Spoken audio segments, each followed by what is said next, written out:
Salut les traders, c'est Watao avec vous pour rider les cryptos. Nous sommes toujours le samedi 13 février 2021, seconde vidéo qui concerne l'Ether face au Bitcoin, face au dollar. Alors on a vu dans la vidéo du jour sur le Bitcoin qu'on connaissait une petite pause. Qu'en est-il de l'Ether face au Bitcoin? Regardez, du point de vue Renko, on est toujours dans la même boîte, on est sur le haut de la boîte, mais on n'a pas encore passé ce niveau des 0,40 Bitcoin pour un Ether. Voilà, on attend de passer au-dessus pour inverser cette tendance plutôt baissière et sortir de ce range. Sachant qu'on avait eu un petit début de bougie verte et là, pour l'instant, il n'y a pas du tout de confirmation, il y a une baisse des volumes. Bref, c'est assez neutre de ce point de vue-là. C'est assez neutre. Si on regarde toujours l'Ether face au Bitcoin, mais en Ishimoku, on va partir en weekly. Oula, voilà, on va laisser le truc se porter. Alors, s'auto-scale, se mettre à l'échelle tout seul. Donc regardez ce que ça nous dit. Je démarre par le weekly. Est-ce qu'il y a un intérêt à regarder le monthly? Je pense pas. On va dire que si, si juste pour voir ça, effectivement. Quand on regarde en mensuel, donc qu'est-ce qu'on voit? On voit que notre bougie là a switché de début de mois et dans le rouge après avoir connu un nouvel ATH. Donc bon, on est en milieu de mois, on est en train de virer dans le rouge par rapport au Bitcoin toujours. Donc voilà, c'est plutôt bearish, sachant qu'on a eu quand même notre signal haussier ici en octobre de l'Ether face au Bitcoin. Peut se dire qu'ici on a le support de la Tenkan, donc tant qu'on ne vient pas traverser ce support, voire celui de la Kijun, on reste dans notre signal haussier en mensuel et en weekly. Est-ce que on a toujours la poursuite de ceci? En weekly, en fait, on a eu plusieurs signaux. On avait ce signal baissier qui nous a fait rebondir ici, ça on en a déjà parlé. Et là, regardez, on est en train de faire un nouveau signal haussier en weekly, hein, on l'a déjà vu. Et puis on est passé au-dessus de notre boîte, très clairement avec cette grosse bougie verte. Et regardez, là, elle nous sert de support. Donc ça, c'est assez joli et vraiment notable. Hein, regardez, voilà ce magnifique support qui correspond pile poil au haut de la boîte et pile poil à ce niveau-là qu'on avait vu ensemble. C'est comme ça qu'on a défini le haut de notre boîte. Donc là, pour l'instant, le support tient. Tant qu'il tient, c'est plutôt pas mal. Alors, c'est pas un support Ishimoku au sens propre. Hein, là, c'est du chartisme classique. Mais regardez, après, derrière, on a ce support ici sur ce croisement Tenkan sur la Kijun, pardon, sur ce plat Kijun. Donc voilà, ce prochain niveau de support et après encore le Kumo, le nuage qui reste vert. Donc on est plutôt pas mal. Et puis comme je l'avais dessiné là, effectivement, revenir ici chercher du support sur le haut de la boîte, c'est pas déconnant. Le tout c'est de rebondir pour continuer la hausse et donc repartir sur un Ether plus fort, relativement plus fort hein, que le Bitcoin. En daily, qu'est-ce que ça nous dit? Alors, en daily, vous voyez, c'est à peu près la même interprétation avec un nuage qui lui est bien vert. Un signal ici, croisement Tenkan Kijun, qui était haussier, qui n'est toujours pas démenti. Voilà, même si la pince en C est en train de se refermer. Et par contre, ce qui est plus bearish ici, c'est qu'on a la Chikou qui est en train de passer sous le prix. Donc ça, c'est plutôt négatif comme signal. Et bien sûr, le prix qui est passé sous la Kijun. Et ça, c'est très négatif comme signal. Et puis la Kijun qui nous sert de résistance vers le haut. Donc là, on va dire qu'en daily, on a plutôt des signaux bearish malgré un beau nuage vert. Hein. Donc voilà, on est entre deux, un mélange de signaux. Poursuite de la hausse logiquement par rapport à ce signal là, néanmoins nuage toujours au vert, néanmoins le prix est passé sous la Kijun, donc il faut rester particulièrement prudent et ne pas miser la maison sur le fait que l'Ether va passer va être dominant par rapport au BTC. Au niveau du H4, hein, bah, c'est pareil, hein, c'est plutôt négatif. Et là, enfin, c'est même, c'est pas pareil, c'est plutôt une confirmation évidemment des signaux négatifs qu'on a vus dans le daily. Et là, tout quasiment est au noir, sauf que, regardez, voilà. On a ce petit truc, enfin au noir ou au rouge si vous préférez, sauf que voilà, on a ce petit croisement Tenkan Kijun là, positif. Mais bon, derrière, il va falloir passer le Kumo qui est large, bien rouge. Et ça, c'est chaud patate, quoi. Hein. Je suis pas sûr qu'on va y arriver. Donc, euh, donc voilà, j'ai plutôt un gros nuage rouge là qui est pas folichon. Allez, on va les prendre en un. Donc, quels sont les signaux qui sont négatifs? Bah, le fait que, évidemment, on est le prix qui soit sous le nuage, d'accord, et qu'on ait un nuage rouge. Après, les signaux qui sont positifs, bah, là, la Ginspan, elle est passée au-dessus du prix, là, donc ça, c'est cool. Le croisement Tenkan Kijun aussi en 4 heures qui annonce plutôt un mouvement haussier, donc on peut dire qu'on a fait un double bottom ici et qu'on repart vers le haut, et puis le prix est quand même passé au-dessus de la Kijun, hein, au-dessus de Tenkan Kijun. Donc voilà, en 4 heures, on a quand même des signaux un petit peu plus positifs. Maintenant, il va falloir surveiller ici l'entrée dans le nuage et voir si on n'est pas rejeté au niveau du nuage. Donc on va peut-être avoir des indicateurs un peu plus précis en 1 heure. Ah, en 1 heure, c'est beaucoup mieux, hein, c'est beaucoup plus positif. Alors, positif avec un petit truc mitigé. Donc qu'est-ce qui est positif? Parce ce qui est positif, c'est qu'on est déjà passé au-dessus du nuage. Vous voyez, le nuage, c'est quand même pas mal aplati en 1 heure. Donc bien sûr, hein, on voit qu'on a une sorte de grand range dans lequel on se trouve. Notre double bottom qu'on retrouve ici nous dessine un immense range. Donc on est quand même passé au-dessus du nuage. Le nuage qui lui est vert. On a bien sûr eu notre croisement Tenkan Kijun précédemment. On a la Shiku qui est en train peut-être de passer au-dessus du nuage. Donc ça, ce serait notre confirmation de mouvement haussier. Par contre, on a notre prix qui est quand même venu ici prendre appui sur la SSB et sur le bas de la Kijun. Et là, on a notre pince en C qui est en train de se refermer. Donc, soit la Tenkan et la Kijun se reparallélisent et on repart vers le haut, et ça on serait à nouveau dans un trend haussier, mais disons qu'on va avoir des chapes de plomb à passer, et la principale étant celle-ci. Voilà, ça va vraiment être le niveau à dépasser pour être dans un trend positif, hein, cette SSB là, ce plat de SSB qui va vraiment avoir un effet très négatif sur le prix.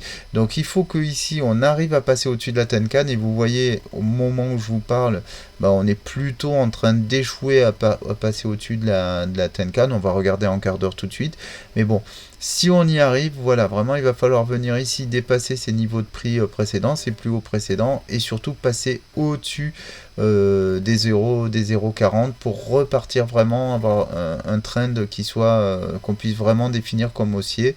Voilà, hein, encore une fois, échec ici, échec là, toujours par rapport à ce niveau, c'est quand même extrêmement dur tant qu'on ne sera pas passé au-dessus de ce niveau de prix, des 0,39 428 là, tant qu'on ne sera pas passé au-dessus de ça, ça restera quand même très très chaud pour dire qu'on est en train de retourner la tendance. En quart d'heure, juste pour info,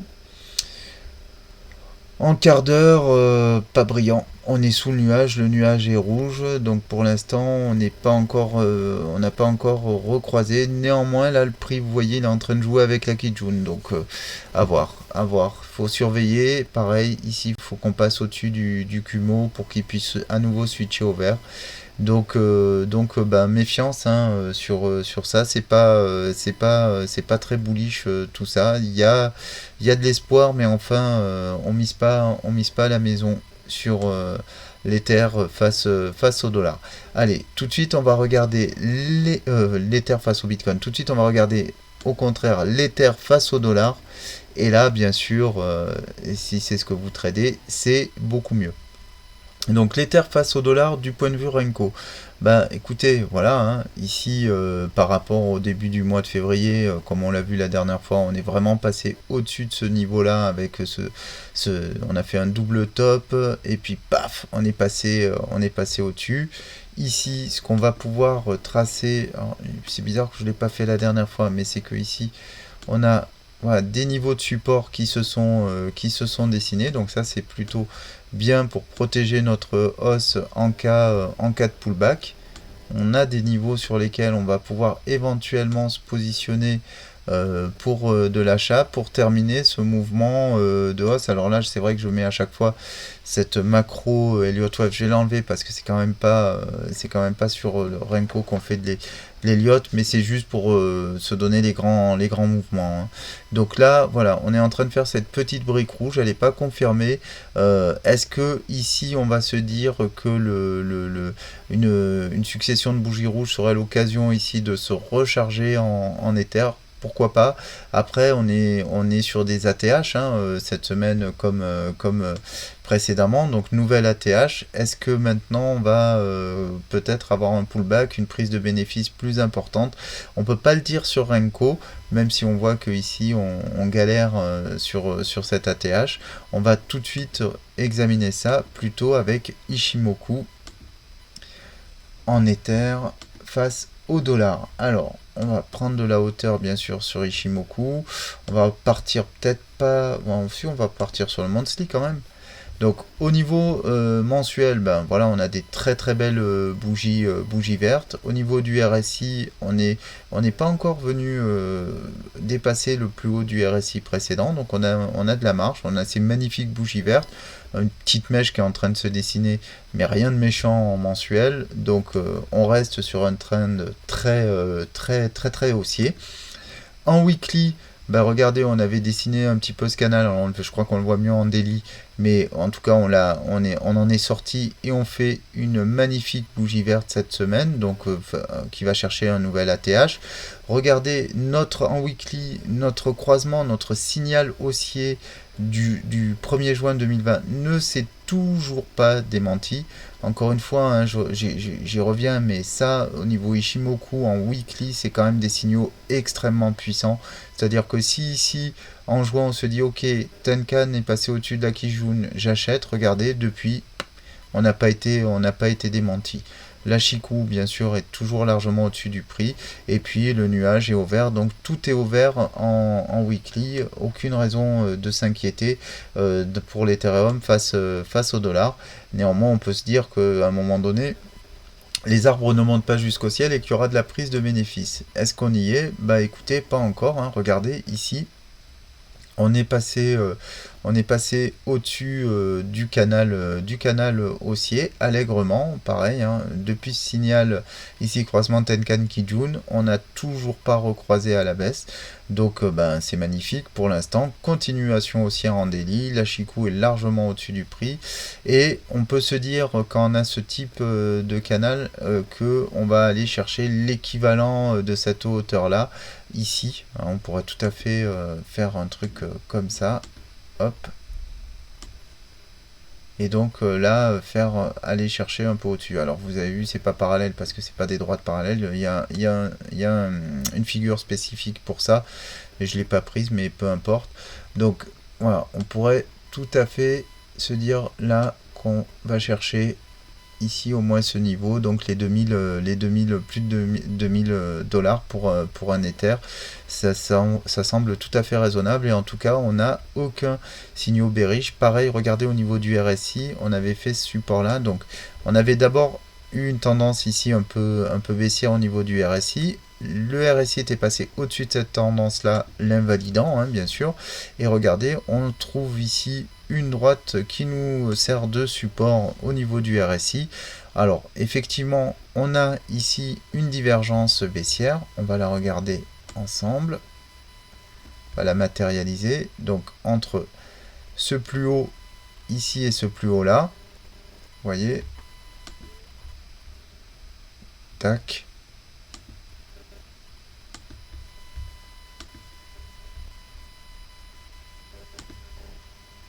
voilà, légère divergence baissière. signal un peu négatif, mais bon, il suffit de remonter un peu. Et de toute façon, on voit que notre RSI il est protégé. Si on prend une tendance plus court terme, regardez ça. Si on la dessine comme ça, voilà. Vous voyez, on est dessus. Donc, si on passe en dessous, à ce moment-là, peut-être qu'il va falloir se méfier.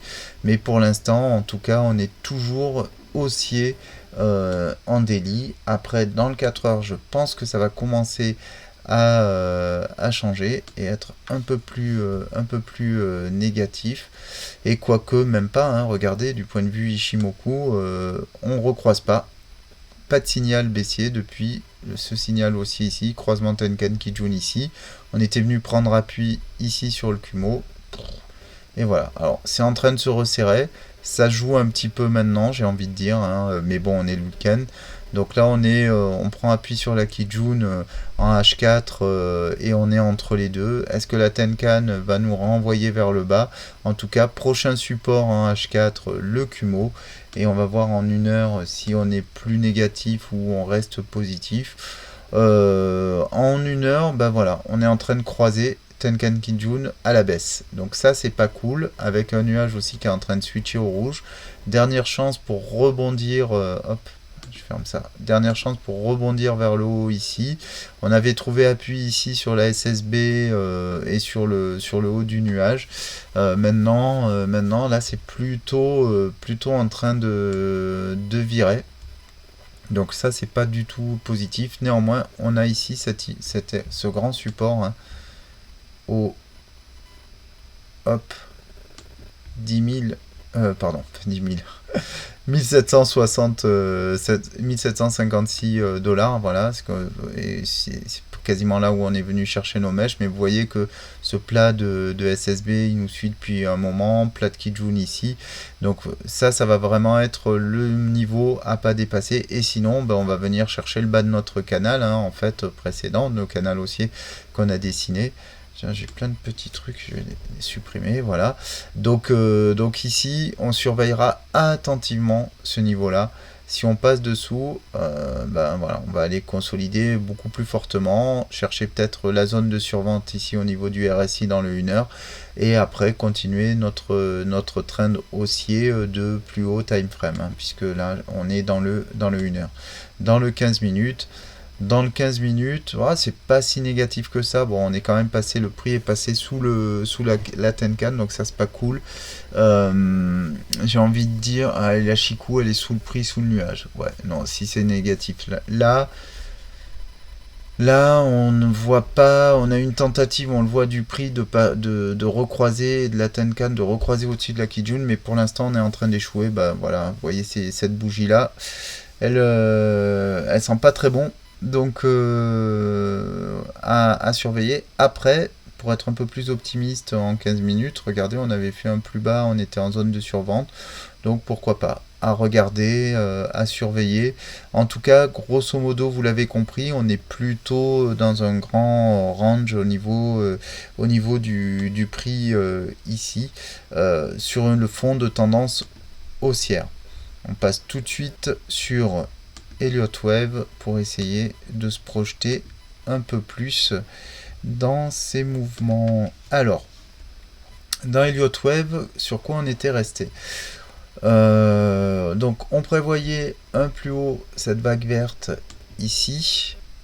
La question va se poser de est-ce que ce plus haut c'est ça, d'accord, et auquel cas je vais attendre ici une vague 4 plus loin, ou est-ce que ce plus haut c'était ceci, ce qui me fait revoir tous mes décomptes précédents et que je place ma vague 4 là. Alors, est-ce que je peux passer ma vague 4 là? Non, parce que vous voyez, elle vient... Enfin, alors après, ça veut dire que je suis plus... c'est vraiment pile poil. Si je la place là, on va remettre l'aimant. Est-ce qu'elle vient pénétrer ma vague 1 précédente, mon sommet de 1 précédent? Je vais l'enlever, je vais le mettre là.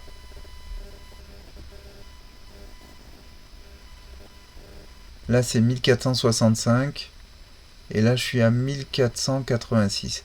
Ouais, donc c'est vraiment... Ouah, c'est quasiment la rencontre avec le sommet de une, donc ça c'est pas cool. C'est pas vraiment une impulsive si on fait ça, ou c'est une impulsive qui est très laide. Donc moi j'aurais plutôt tendance à dire que non, je vais pas placer mon sommet de 3 ici, même si c'était tentant.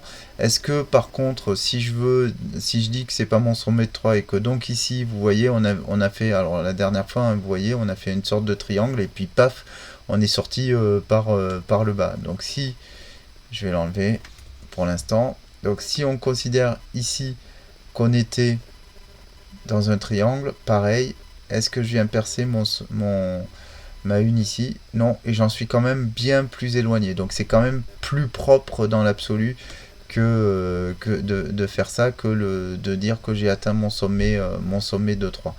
Donc là, alors c'est pas très joli, hein, dans tous les cas. Et puis là, je vois difficilement comment décompter ça en impulsive. On est plutôt en 3. C'est pas terrible. C'est pas terrible.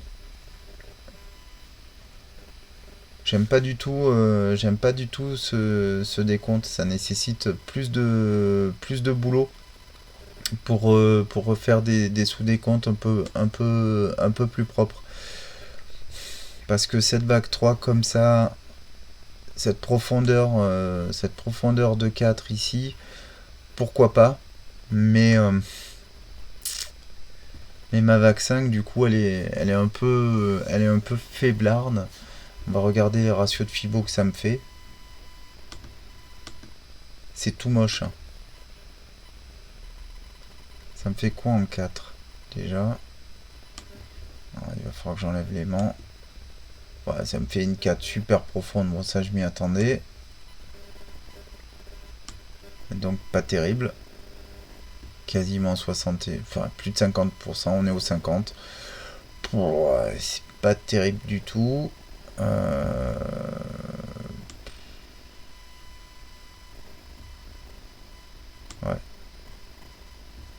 Le leading ici en 3, ça me semble pas raisonnable. Hmm. Vous voyez là, le décompte me plaît pas trop. Le décompte me plaît pas comme ceci. Après, venir le chercher jusqu'ici et se dire qu'on fait en fait quelque chose comme ça, c'est peut-être un peu mieux, mais bon, ici, donc ça ferait 1, 2, 3, et pareil, une énorme 4. De toute façon, cette pointe-là, elle est moche dans quasiment tout ce qu'on fait, quoi, hein. Donc dans tous les cas, ça me plaît pas. Il y a une figure peut-être plus complexe à aller chercher à ce niveau-là. On va regarder au niveau des fibos. Ouais, par contre,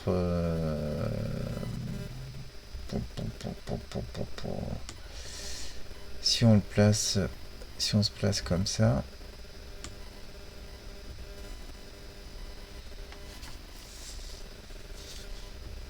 là, au 2, un sommet 3 ici, il y a un peu plus de sens que ici où on est au milieu de nulle part. Ouais. Ouais. Pour moi, rien n'est satisfaisant dans ces différents décomptes. Donc il faut plus le travailler et je vais pas le faire dans cette vidéo. En tout cas sur ce décompte là, ça me plaît pas. On va se concentrer sur la figure un peu plus macro, puisque c'est celle aussi qui nous intéresse, à savoir est-ce que notre mouvement est terminé ou est-ce qu'on va continuer notre décompte vers le haut. Donc ici, je suis sur la vague, l'impulsive ici, hein. Je vais la mettre en gras. Voilà, un peu plus puissante. Donc ici, par rapport à une vague 1 et une 2 ici, je suis pas encore au 1,618 sur ma vague 3. Par contre, c'est déjà un peu plus sympa que le sous-décompte. Donc, on pourrait imaginer que on a dépassé les 1, mais on a plutôt envie de voir ce mouvement se poursuivre au moins jusque là, donc faire quelque chose plutôt comme ça, et aller chercher les 1,618, ça ce serait pas mal du tout, avant de faire un petit pullback de 4, et, continuer vers le haut, parce que je pense qu'on est, enfin on l'a vu, on est toujours bullish, plutôt on est plutôt bullish sur le moyen long terme Ether, donc Ether face au dollar, donc j'ai plutôt envie de d'attendre quelque chose comme ça. Maintenant, pour ne pas se voiler la face et être sur le scénario quand même bearish, on pourrait quand même imaginer, comme on l'a dit tout à l'heure, avoir atteint le sommet de 3 ici, une vague 4 là. On va venir le positionner là par exemple, même si j'aime pas du tout ce décompte, et se dire que là on est déjà au bout de notre mouvement, donc ça ce serait l'alternative, et qu'on serait en train d'amorcer la descente. Mais ça, vous voyez, c'est pas terrible au niveau des Fibos, on est au milieu de nulle part, et si on vient chercher la 4 ici, pareil, on n'atteint pas des niveaux normaux pour une vague 5 qui est ni tronquée ni finie, elle est même pas au 61 0,618, donc moi c'est pas le scénario que je vais privilégier, je vais plutôt privilégier ce qu'on a vu précédemment, c'est-à-dire une poursuite de la continuation haussière de ce type là, avec une target finalement par rapport à la 5 qui pourrait aller à plus ici à plus de 2000. Alors on va dire que si ici on place notre sommet de 3, on va faire de la science-fiction ensemble. Donc, sommet de 3 je le place là, je dis que j'ai un petit retracement ici. Alors j'avais fait une belle 2 bien profonde, donc je voudrais plutôt voir un 23,6. On va chercher un 23,6 ici de retracement, et à partir de ce 23,6 on se projette sur une... C'est pour ça que c'est de la science-fiction hein, bien sûr, puisqu'on présuppose un niveau de 4 qu'on n'a pas atteint évidemment. Et donc là j'irai chercher minimum les 100 et donc les 2146, et de manière plus classique les 161,8, et donc ici une target à 2420 $ pour un Ether pardon, qui permettrait de terminer cette vague 5 si éventuellement, et donc après on serait plutôt effectivement dans quelque chose de bear, en tout cas une belle correction par la suite. Donc on a plutôt envie de voir poursuivre un petit peu la hausse comme ceci, mais sachant que l'Ether fera bien ce qu'il veut, hein. C'est pas nous qui décidons. Ok, alors je vais juste pour terminer cette vidéo me remettre un peu en weekly pour regarder la figure de beaucoup plus haut niveau. Hop, voilà, donc, et puis se donner un petit peu de baume au cœur hein, avec cette vision parabolique de l'Ether. Donc vous voyez, ça fait quasiment une seule ligne, et donc si on allait chercher ici le sommet, eh bien on serait dans cette sommet de 3 au niveau de cette vague bleue, et donc une 4 à venir, mais vous voyez qui viendrait raisonnablement retracer dans les 1500, pas forcément une 4 hyper profonde, puisqu'on avait déjà connu une 2 en bleu clair ici, très très profonde. Donc vous voyez que pour moi on a encore beaucoup de marge pour aller beaucoup plus haut. Voilà, et on va le matérialiser, faire un truc comme ça par exemple. Ether, allez, on va dire Ether 3005. J'en sais rien, là c'est vraiment de la science-fiction. Mais voilà, je voulais terminer sur une note positive. Regardez notre RSI, hein, on a passé ce niveau-là. on est venu prendre une petite respiration, mais on n'a pas encore dépassé nos plus hauts précédents. Donc ce serait sympa de venir les exploser ici. Alors celui-ci on l'a passé, mais celui-ci on l'a pas encore dépassé. Donc j'aimerais bien venir d'abord le dépasser avant peut-être éventuellement de corriger et puis regarder droite de tendance sur le RSI en weekly, hein, bien sûr on parle en weekly qui est toujours positive. Ok les traders, je vous laisse sur cette vision positive de l'Ether. Donc on se méfie bien sûr à court terme, on a vu qu'on était plutôt bearish ce week-end, donc c'est le moment de prendre un peu de recul et de pas trop trader. Je peux pas dire qu'on est déjà en train de shorter l'Ether, c'est trop tôt pour le dire. On reste sur un trend haussier globalement, et par contre c'est peut-être plus le moment d'acheter. Merci les traders, je vous souhaite un excellent week-end.